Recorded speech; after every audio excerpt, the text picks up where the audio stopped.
Welcome to this podcast from Stratfor, leader in global intelligence. Hakimullah Mehsud, a Taliban leader who could be called Pakistan's most wanted, has been killed, apparently by a U.S. missile in South Waziristan. Mehsud was the leader of the Taliban Pakistan movement, the largest of several Taliban factions waging an insurgency against the government in Islamabad. I'm Marla Dial, and this is a special edition Stratfor podcast covering this important issue. Kamran Bukhari, Stratfor's senior analyst for the South Asia region, is here to tell us more. First, who was Hakimullah Mehsud from the viewpoint of the Pakistani government and in the wider Taliban movement? Hakimullah Mehsud was essentially public enemy number one. He was the top Taliban leader in the country. Most of his people were the ones responsible for the takeover of territory in the federally administered tribal areas in the northwest and the problems that were created in the northwest frontier province. Though his forces were not involved in Swat, where we've seen this big offensive take place. That's a separate Taliban leadership.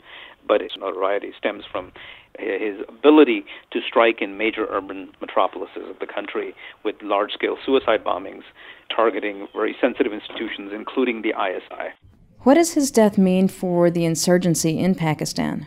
It's definitely a major blow to the Pakistani Taliban capability at striking at the military and the police forces that were being hit by suicide attacks and conventional guerrilla warfare.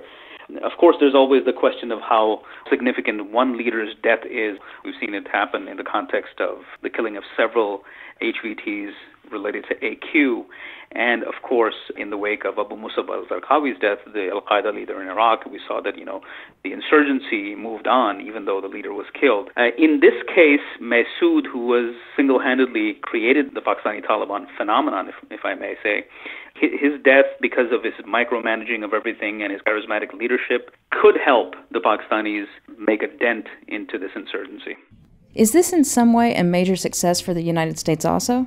It is a major success for the United States because although Mehsud was not operating against the United States directly, his targets were mostly Pakistani military installations and personnel, and he was not operating in Afghanistan.